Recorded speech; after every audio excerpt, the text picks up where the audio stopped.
अब हम question number 73 देखेंगे। निम्नलिखित सागरों में से किसमें औसत लवणता सर्वाधिक है? तो डी ऑप्शन हो जाएगा मृत सागर। मृत सागर में सर्वाधिक लवणता 238% पाई जाती है। तुर्की में वान झील में 330% लवणता तथा ग्रेट साल्ट लेक यूएसए में 220% लवणता पाई जाती है। नेक्स्ट क्वेश्चन है, दक्षिण अमेरिका की सबसे बड़ी नदी कौन सी है? तो दक्षिण अमेरिका की सबसे बड़ी नदी अमेजन नदी है। अमेजन दक्षिणी अमेरिका की सबसे लंबी तथा अपवाह क्षेत्र की दृष्टि से संसार की सबसे बड़ी नदी है। नेक्स्ट क्वेश्चन है कि निम्नलिखित नदियों और उन शहरों का मेल मिलाइए जिनमें से होकर ये नदियां बह रही हैं और नीचे दिए गए कूट की सहायता से सही उत्तर का चयन कीजिए। तो इसका आंसर कौन सा हो जाएगा? सी ऑप्शन, यानी कि ए का थर्ड। ठीक, मतलब रॉटरडम शहर है वो कौन सी नदी के किनारे बसा है? तो ये राइन नदी। देखो इसमें भी रा आ रहा है और इसमें भी रा आ रहा है, तो रॉटरडम राइन नदी। फिर बी का क्या हो जाएगा? फर्स्ट, मतलब पेरिस शहर किस नदी के किनारे बसा है? सीन। सीन मीन्स होता है देखना, तो हम लोग पेरिस शहर को देखेंगे। ये ट्रिक से याद कर लो कि पेरिस, चलो हम लोग चलते हैं पेरिस शहर देखने का सीन नदी के किनारे पेरिस। फिर नेक्स्ट है सी, बुडापेस्ट शहर। तो बुडापेस्ट जो है फोर्थ हो जाएगा। बुडापेस्ट डेन्यूब नदी, देखो यहाँ पे बा आ रहा है, यहाँ पे भी बा आ रहा है, तो डेन्यूब बुडापेस्ट। डी का हो जाएगा 2। वाशिंगटन जो है ये पोटोमैक, तो एक ही बचा वाशिंगटन, तो ये पोर्टिमर। देखो इसमें जो है इसको ऐसे याद रखो, तो इसलिए देखो ए का हो जाएगा Rotterdam Rhine, Paris, Seine, Budapest, Danube, Washington, Potomacs, इसीलिए सी ऑप्शन सही हो जाएगा। देखो लिखा हुआ है Rotterdam Rhine, Paris, Seine, Budapest, Danube नदी, वाशिंगटन, पोटोमैक्स नदी के किनारे बसा हुआ है। नेक्स्ट है, हिंद महासागर और लाल सागर को कौन सी जल संधि जोड़ती है? तो हिंद महासागर और लाल सागर को बाब अल मंदेव जो है जल संधि जोड़ती है। हिंद महासागर और लाल सागर को बाब अल मंदेव जल संधि जोड़ती है। अगर बात करें हारमुज जल संधि, ये फारस की खाड़ी एवं ओमान की खाड़ी को जोड़ती है। बोसपोरस की बात करें, बोसपोरस जल संधि, तो ये काला सागर एवं मरमरा सागर को जोड़ती है। मलक्का जल संधि की बात करें तो ये अंडमान सागर एवं दक्षिण चीन सागर को जोड़ती है। नेक्स्ट है सुमेलित करना है, तो इसका आंसर हो जाएगा बी ऑप्शन। ठीक है, तो देखो अत्यधिक गर्म ये सहारा मरुस्थल में, मतलब जलवायु परिस्थितियों और स्थानों के अकॉर्डिंग देखा जाए तो अत्यधिक गर्म सबसे ज़्यादा सहारा मरुस्थल जो कि अफ्रीका महाद्वीप में पड़ता है। फिर अगला अत्यधिक ठंडा ये हो जाएगा अंटार्कटिका, क्योंकि वहाँ पे सिर्फ और सिर्फ बर्फ़ ही पाई जाती है। अत्यधिक वर्षा ये चेरापूंजी और अत्यधिक सूखा ये चिली।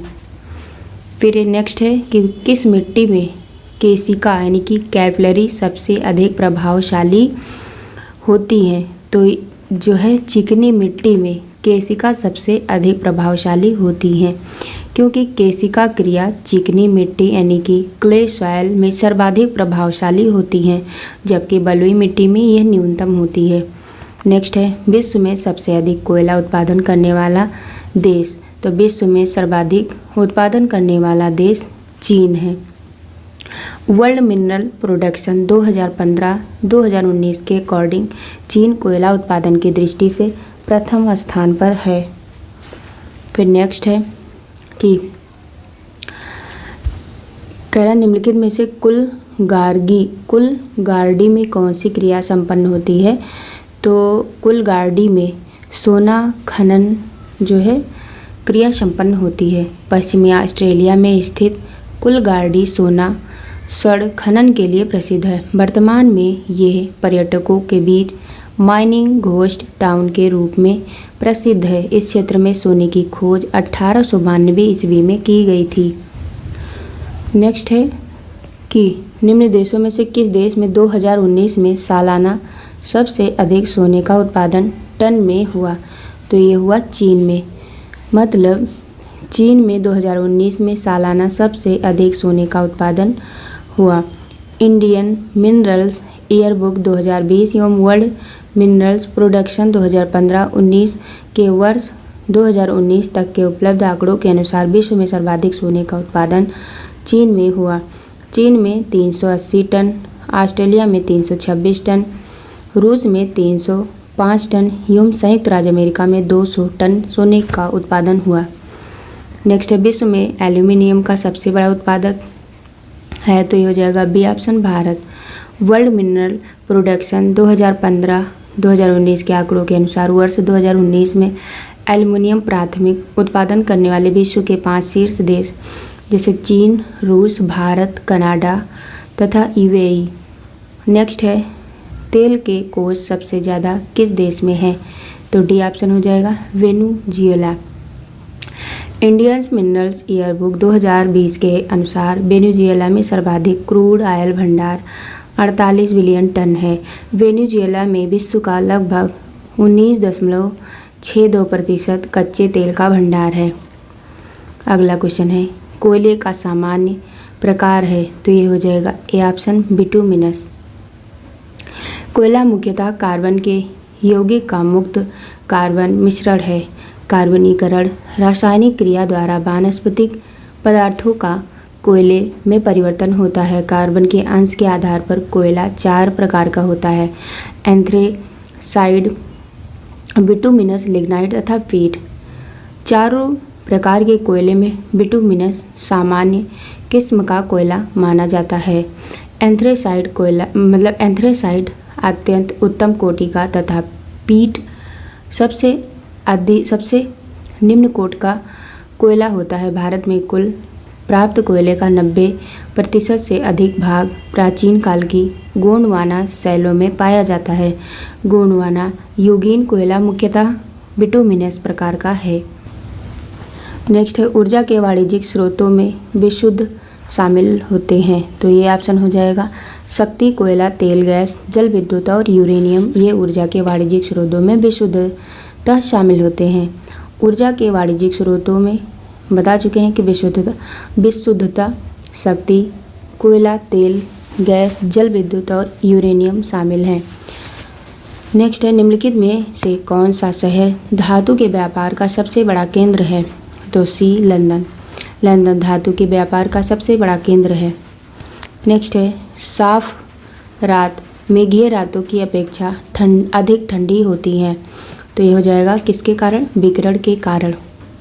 विकिरण के कारण साफ रात मेघीय रातों की अपेक्षा अधिक ठंडी होती हैं।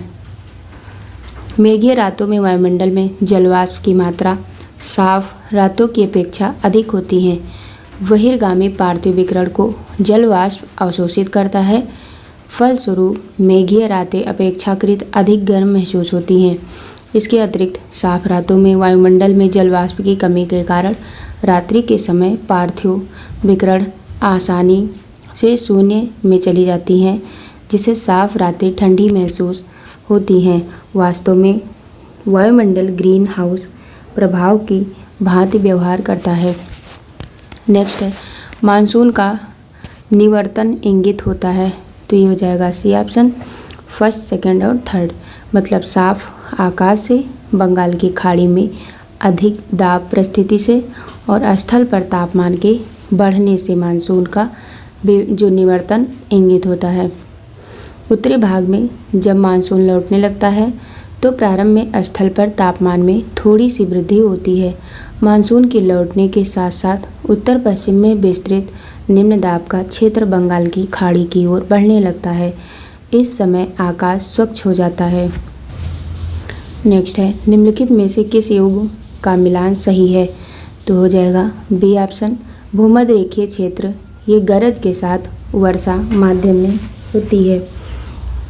भूमध्य सागरीय जलवायु प्रदेश की अधिकांश वर्षा शीतकाल में प्राप्त होती है। भूमध्य रेखीय क्षेत्रों में दोपहर पश्चात गरज के साथ संवहनीय वर्षा होती है और ये लगभग वर्ष भर होती रहती है। मानसूनी क्षेत्रों की अधिकांश वर्षा ग्रीष्मकाल में मानसूनी हवाओं से प्राप्त होती है। मरुस्थलीय क्षेत्रों में वर्षा या तो नगण्य होती है या अनिश्चित होती है, इसलिए बी ऑप्शन सही हो जाएगा। नेक्स्ट है, निम्न में से किस क्षेत्र में भूमध्य सागरीय जलवायु प्रचलित नहीं है? तो ये होता है डी ऑप्शन पंपाज। मध्य चिली, केप टाउन दक्षिण अफ्रीका तथा एडिलेड ऑस्ट्रेलिया में भूमध्य सागरीय जलवायु कोपेन के अनुसार CSA तथा CSB पाई जाती है, जबकि पंपाज क्षेत्र उष्ण जलवायु CWV का क्षेत्र है। नेक्स्ट है, अफ्रीका की मूलभूत जनजाति पिग्मी किस नदी घाटी में पाई जाती है? तो ये कांगो में जो है पिग्मी पाई जाती है। पिग्मी जनजाति यानी कि पिग्मी ट्राइब्स विषुवत-रेखीय अफ्रीका के कांगो बेसिन के वर्षा वनों में रहने वाली जनजाति है। ये शिकारी जनजाति है। पिग्मी जनजाति का निवास पेड़ों पर बनाई गई झोपड़ियों में होता है, जिन्हें मोंगोलस कहा जाता है। नेक्स्ट है, पिग्मी निवासी हैं तो ये हैं अफ्रीका के। एस्किमो निवासी हैं तो इसका आंसर हो जाएगा, एस्किमो जो है ये कनाडा की निवासी जनजाति है। बात करें जो है एस्किमो उत्तरी ध्रुवीय क्षेत्र के चारों ओर निवास करने वाली जनजाति है, जो अलास्का, कनाडा, ग्रीनलैंड और उत्तरी रूस में निवास करती है। नेक्स्ट है, एस्पेरांटो है तो ये है विश्व भाषा के रूप में कार्य करने के लिए बनाई गई एक कृत्रिम भाषा है। अंतर्राष्ट्रीय संपर्क हेतु सहायक भाषा के रूप में एस्पेरांटो भाषा का विकास LL ज़ेमेनहाप ने किया है। नेक्स्ट क्वेश्चन है, वो देश जो विश्व में रेशम का सबसे बड़ा उत्पादक है? तो बी ऑप्शन हो जाएगा चीन। FAO के वर्ष 2020 के आंकड़ों के अनुसार विश्व में सर्वाधिक रेशम का उत्पादक चीन करता है, जबकि दूसरे स्थान पर भारत करता है। 96 है कि शहतूत जो विश्व का सबसे सुंदर, गर्म और हल्का ऊन माना जाता है, वो कहाँ पैदा होता है? तो ये चीन में पैदा होता है। शहतूत एक विशेष प्रकार का गर्म ऊनी शाल होता है, जो तिब्बती एंटीलोप अथवा चीरू के बालों से तैयार किया जाता है। चीरू का निवास मूलतः चीनी स्वायत्त क्षेत्र तिब्बत में मिलता है। नेक्स्ट है, निम्नलिखित में से कौन सा देश विश्व का सबसे अधिक केसर उत्पादन करने वाला देश है? तो इसका आंसर हो जाएगा डी। उपयुक्त में से कोई नहीं या उपयुक्त में से एक से अधिक। फिर अगर देखें FAO के आंकड़ों के अनुसार विश्व में ईरान सर्वाधिक केसर का उत्पादन करता है। भारत में केसर का सर्वाधिक उत्पादन जम्मू कश्मीर में होता है। यहाँ के किश्तवाड़ जो कि जम्मू में है तथा पामपुर कश्मीर में प्रमुख केसर उत्पादक क्षेत्र हैं। केसर को लाल सोना यानी कि रेड गोल्ड के नाम से भी जाना जाता है। नेक्स्ट है, पत्थर के कोयले के भंडार में कौन सा देश संसार में अग्रणी है? तो पत्थर के कोयले के भंडार में जो है चीन सर्वाधिक अग्रणी है। पत्थर के कोयले के भंडार में चीन प्रथम, संयुक्त राज्य अमेरिका द्वितीय एवं भारत तृतीय स्थान पर थे। वर्ष 2020 के अंत तक पत्थर का कोयला जो कि एंथ्रासाइड एवं बिटुमिनस जो फर्स्ट और सेकंड टाइप्स का है, इसके प्रमाणित भंडार में संयुक्त राज्य अमेरिका का प्रथम स्थान है। इसके बाद क्रमशः चीन एवं भारत का स्थान है। नेक्स्ट है, संयुक्त राज्य अमेरिका को छोड़कर विश्व के निम्न देशों में से कौन सा देश कच्चे तेल का सर्वाधिक उत्पादन करता है? तो इसका आंसर हो जाएगा सऊदी अरब। संयुक्त राज्य अमेरिका को छोड़कर विश्व के जो है सऊदी अरब है, ये कच्चे तेल का सर्वाधिक उत्पादन करता है। इंडियन मिनरल्स ईयरबुक 2020 के अनुसार सर्वाधिक वर्ष 2019 में कच्चे तेल यानी कि क्रूड ऑयल के उत्पादन में संयुक्त राज्य अमेरिका 781 मिलियन टन के बाद संयुक्त राज्य अमेरिका के बाद जो कि 781 मिलियन टन करता है, और बाद में रूस जो कि 561 मिलियन टन उत्पादन होता है। तो ये सर्वाधिक तेल उत्पादक देश कहा जाता है। फिर नेक्स्ट है, निम्नलिखित में से कौन सा देश विश्व का सबसे अधिक यूरेनियम उत्पादन करने वाला देश है? तो ये है कजाकिस्तान। बात करें विश्व में सर्वाधिक यूरेनियम का उत्पादन करने वाला देश कजाकिस्तान है। दूसरे एवं तीसरे स्थान पर ऑस्ट्रेलिया एवं नामीबिया का स्थान है। टिन मिलता है तो ये मिलता है प्लेसर निक्षेपों से। किससे मिलता है? प्लेसर निक्षेपों से, इसलिए ये ऑप्शन सही हो जाएगा। ठीक, अब इसका एक्सप्लेनेशन देखते हैं। तो विश्व में प्राप्त होने वाली टिन की 80% मात्रा प्लेसर निक्षेपों से प्राप्त होता है। क्या? प्लेसर डिपॉजिट्स से प्राप्त होती है। ये निक्षेप रिवर बेड्स में पाए जाते हैं। अधिकांश प्लेसर निक्षेप दक्षिण पूर्व एशिया में फैले होते हैं। वर्ष 2020 के इंडियन मिनरल्स ईयर बुक के अनुसार शीर्ष टिन उत्पादक देश क्रमशः चीन, इंडोनेशिया, म्यांमार एवं पेरू हैं। नेक्स्ट है मृदा संरक्षण वह प्रक्रम है जिसमें मृदा को नुकसान से सुरक्षित किया जाता है। बृहद अर्थों में मृदा संरक्षण यानी कि सॉइल कंजर्वेशन का अर्थ केवल अपरदन को नियंत्रित करना ही नहीं होता, बल्कि इसका उद्देश्य भूमि की उच्च स्तरीय उर्वरता को बनाए रखना भी होता है। सामान्य अर्थों में भूमि उपयोग में सुधार ही मृदा संरक्षण कहलाता है। क्या? जो भूमि उपयोग में सुधार ही मृदा संरक्षण कहलाता है। नेक्स्ट है टेरा रोसा का प्रारूपिक विकास उस भूभाग में होता है जिसमें चूना पत्थर होता है। टेरा रोसा लाल मृदा के लिए प्रयुक्त इटालियन शब्द है जिसका विकास चूना पत्थर के अविलेय अवशेषों से होता है। इसका ऑप्शन हो जाएगा ए, विषुवत रेखा के पास। विषुवत रेखीय जलवायु प्रदेश में वर्ष भर उच्च तापमान पाए जाने से वर्ष भर होने वाली वर्षा के कारण सदाबहार वर्षा वनों का व्यापक विस्तार पाया जाता है, जिसमें अमेजन बेसिन दक्षिण अमेरिका में, कांगो बेसिन अफ्रीका में तथा दक्षिण पूर्व एशियाई द्वीप समूह के वर्षा वन प्रमुख हैं। नेक्स्ट है विश्व का कौन सा देश मुलायम लकड़ी की लुगदी का सबसे बड़ा उत्पादक एवं निर्यातक देश है? तो ये हो जाएगा कनाडा। नेक्स्ट क्वेश्चन है, मतलब इसका थोड़ा सा नेक्स्ट अगर हम एक्सप्लेनेशन देखें कि लकड़ी की लुगदी के उत्पादन एवं निर्यात में कनाडा का अग्रणी देश मतलब स्थान रहा है। अद्यतन स्थिति में देखें तो FAO year book of forest products 2019 के अनुसार वर्ष 2019 में 62,000 मीट्रिक टन उत्पादन के साथ संयुक्त राज्य अमेरिका विश्व का शीर्षस्थ लुगदी यानी कि वुड प्लप उत्पादक देश है। नेक्स्ट है सूची फर्स्ट जो कि रेल मार्ग दिया है, उसको कह रहा है कि सूची सेकंड मतलब जोड़ने वाले स्थान से सुमेलित कीजिए तथा सूचियों के नीचे दिए गए कोड का प्रयोग कर सही उत्तर चुनिए। तो इसका आंसर कौन सा हो जाएगा? बी ऑप्शन सही हो जाएगा। ए का 4 जो है यूरोपीय ट्रांसकॉन्टिनेंटल रेल मार्ग, इसका जो हो जाएगा पेरिस से वारसा। सेकंड बी है ट्रांस इंडियन रेल मार्ग, ये जो है इसका थर्ड हो जाएगा ब्यूनस आयर्स से वालपरेजो, तो बी का हो जाएगा थर्ड। सी का हो जाएगा 2 मतलब ट्रांस साइबेरियन रेल मार्ग, ये जो है लेनिनग्राद से व्लादिवोस्टोक। फिर नेक्स्ट है ओरिएंटल मतलब ओरिएंट एक्सप्रेस, इसका आंसर हो जाएगा फर्स्ट पेरिस से इस्तांबुल। बात करें उपर्युक्त रेल मार्गों को जोड़ने वाले स्थानों का सही क्रम इस प्रकार है, जैसे यूरोपियन ट्रांस कॉन्टिनेंटल रेल मार्ग पेरिस से वारसा, ट्रांस इंडियन रेल मार्ग ये ब्यूनस आयर जो कि अर्जेंटीना से, वालपरेजो जो कि चिली में पड़ता है वहाँ से वहाँ तक।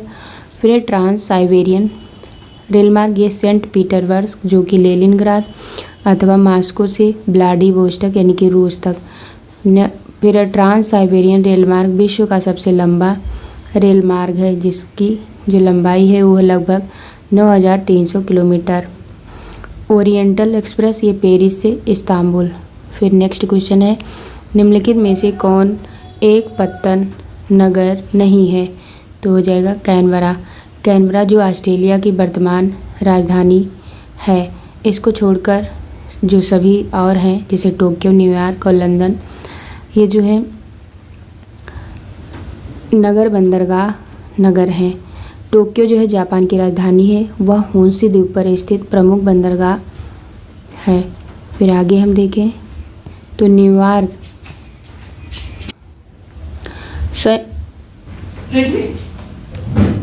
निम्नलिखित में देखो ये हो जाएगा। फिर हम आगे देखें न्यूयॉर्क जो है संयुक्त राज्य अमेरिका के न्यूयॉर्क प्रांत में स्थित बंदरगाह नगर जो हडसन नदी तट पर स्थित है। फिर नेक्स्ट लंदन टेम्स नदी पर स्थित बंदरगाह है। नेक्स्ट क्वेश्चन है निम्नलिखित में से कौन सा विश्व का कहवा पत्तन के नाम से जाना जाता है? तो ये हो जाएगा सैंटोस। सैंटोस ब्राज़ील के दक्षिण पूर्व तट पर स्थित समुद्री बंदरगाह है। यहाँ से सर्वाधिक कॉफ़ी का निर्यात किए जाने के कारण इसे विश्व का कहवा पत्तन यानी कि कॉफ़ी पोर्ट के नाम से भी जाना जाता है। नेक्स्ट है पर्यावरण किससे बना है? तो ये सभी चीज़ से बना है, जीवीय घटकों से, भू आकृतिक घटकों से और अजैव घटकों से। जो पर्यावरण एक अविभाज्य समष्टि है तथा जैविक एवं अजैविक तत्वों वाले पारस्परिक क्रियाशील तंत्रों से इसकी रचना होती है। पर्यावरण के 3 घटक हैं, भौतिक या अजैविक संगठक, स्थल, वायु, जल। जैविक संगठक पादप, मनुष्य, जंतु, सूक्ष्म जीव। ऊर्जा संगठक सौरिक ऊर्जा एवं भूतापीय ऊर्जा। जलवायु परिवर्तन पर संयुक्त राष्ट्र संघ का कन्वेंशन ढांचा किससे संबंधित है? तो हो जाएगा डी ऑप्शन, ग्रीन हाउस गैसों के उत्सर्जन में कमी। जलवायु परिवर्तन पर संयुक्त राष्ट्र संघ का कन्वेंशन ढांचा ग्रीन हाउस गैसों के उत्सर्जन में कमी लाने से संबंधित है। ज्ञातव्य है कि कार्बन डाइऑक्साइड ग्रीन हाउस गैसों के अंतर्गत ही आती है। नेक्स्ट क्वेश्चन है, अब आ गया भारत का भूगोल। भारत का भूगोल में देख लेते हैं। कह रहा है भारत का विस्तार है, तो इसमें से कोई नहीं होगा। भारत की मुख्य भूमि का विस्तार उत्तर पूर्वी गोलार्ध में 8 डिग्री 4 मिनट उत्तर से लेकर 37 डिग्री 6 मिनट उत्तरी अक्षांशों तथा 68 डिग्री 7 मिनट पूर्व से 97 डिग्री 25 मिनट पूर्वी देशांतरों के मध्य है। कर्क रेखा भारत के लगभग बीचों बीच से होकर गुजरती है। नेक्स्ट क्वेश्चन है, भारत का क्षेत्रफल संसार के क्षेत्रफल का 2.4% है, परंतु इसकी संपूर्ण मानव जाति का 17% जनसंख्या है। भारत का क्षेत्रफल 32,87,263 वर्ग किलोमीटर है, जो संसार के समस्त क्षेत्रफल के स्थलीय भाग का लगभग 2.4% है, जबकि भारत में संपूर्ण विश्व की लगभग 16.51% जनसंख्या निवास कर रही थी। 1990 तक की जनसंख्या के आधार पर जो है यही वाला ऑप्शन हो जाएगा, बी वाला, संपूर्ण मानव जाति का 17% जनसंख्या है, जबकि वर्तमान संदर्भ में लगभग 17.5% है। भारतीय प्रमाणिक समय IST एवं ग्रीनविच माध्य समय GMT में अंतर पाया जाता है, तो ये 5.5 घंटे का अंतर पाया जाता है। भारतीय मानक समय यानी कि Indian standard time IST 82 degree 30 minute पूर्वी देशांतर से लिया जा रहा है। ये देशांतर रेखा प्रयागराज मिर्ज़ापुर से होकर गुजरती है। भारतीय मानक समय IST ग्रीनविच माध्य समय GMT से 5 घंटा 30 मिनट यानी कि 5.5 घंटे 30 मिनट आगे है। नेक्स्ट क्वेश्चन है कि हुंडू प्रपात निर्मित है, तो ये निर्मित है स्वर्ण रेखा, जिसे स्वर्ण रेखा कहते हैं, स्वर्ण रेखा नदी पर। फिर नेक्स्ट क्वेश्चन देखते हैं, हुंडू प्रपात रांची के 45 मिनट की दूरी पर स्वर्ण रेखा नदी पर स्थित है। इसकी ऊंचाई 320 फीट यानी कि 98 मीटर है। नेक्स्ट है, भारत की सर्वोच्च चोटी है, तो ये हो जाएगा C option, Godwin Austen. Himalaya पर्वत श्रेणी के पर्वतों की ऊंचाइयाँ एवं संबंधित देश इस प्रकार है, जैसे माउंट एवरेस्ट, इसका जो है मीटर में लंबाई देखा जाए तो 38.86 मीटर, जो कि नेपाल में पड़ता है। गाडविन आस्टिन की बात करें तो K2 है, जो इसकी लंबाई है 86.11 मीटर, ये भारत की। कंचनजंगा 85-98 मीटर, ये भी भारत की है। मकालू की बात करें तो ये 84-63 मीटर, ये नेपाल में। स्पष्ट है कि गाडविन आस्टिन भारत की सर्वोच्च चोटी है। यह भारत के केंद्र शासित प्रदेश लद्दाख में है। इस क्षेत्र पर पाकिस्तान का अवैध कब्जा है। नेक्स्ट है हिमालय में हिम रेखा निम्न में से निम्न के बीच होती है, तो ये ऑप्शन हो जाएगा 4300 से लेके 6000 मीटर पूर्व में। हिमालय के विभिन्न भागों में हिम रेखा की ऊंचाइयां भिन्न भिन्न पाई जाती है, परंतु औसत हिम रेखा की ऊंचाइयां उत्तरी भाग पर 5500 से लेके 6000 मीटर और महान हिमालय के दक्षिणी भाग पर 4500 से लेके 6000 मीटर पाई जाती है। इस प्रकार पश्चिमी हिमालय की औसत हिमरेखा 5800 मीटर तथा पूर्वी हिमालय में 4300 मीटर पाई जाती है। नेक्स्ट है हिमालय का पर्वतपदीय प्रदेश है, तो ये है शिवालिक। हिमालय का पर्वतपदीय प्रदेश शिवालिक श्रेणी के दक्षिणी भाग पर स्थित है। ये हिमालय की सबसे दक्षिणी श्रेणियाँ हैं। शिवालिक के उत्तरी ढालों तथा लघु हिमालय के दक्षिणी ढालों के मध्य अनेक चौरस तल वाली संरचनात्मक घाटियाँ स्थित हैं। नेक्स्ट है शिवालिक श्रेणी का निर्माण हुआ, तो ये हुआ था डी ऑप्शन सेनोजोइक में। शिवालिक का बाह्य हिमालय का निर्माण आज से लगभग 5 से 1.7 मिलियन वर्ष पूर्व प्लियोसीन अर्थात सेनोजोइक युग में हुआ था। नेक्स्ट है भारत के अतिरिक्त प्रायद्वीपीय पर्वत निर्मित हुए, तो डी ऑप्शन हो जाएगा सेनोजोइक महाकल्प में। अतिरिक्त प्रायद्वीपीय पर्वतों का निर्माण सेनोजोइक महाकल्प में हुआ। हिमालय पर्वत भारत के अतिरिक्त प्रायद्वीपीय पर्वत का उदाहरण है। नेक्स्ट है छोटा नागपुर पठार, यह ऑप्शन हो जाएगा एक अग्र गंभीर है। छोटा नागपुर पठार जो छोटा नागपुर प्लेटू में विभिन्न ऊंचाइयों के पठारों का क्रम मिलता है। मध्य पश्चिमी भाग पर पाट भूमि स्थित है जिसकी अधिकतम ऊंचाई 1100 मीटर है मिलती है। इस पठार की प्रत्येक दिशा में सोपान मिलते हैं। पठार में ढाल तीव्र स्कार्पो के रूप में पाए जाते हैं।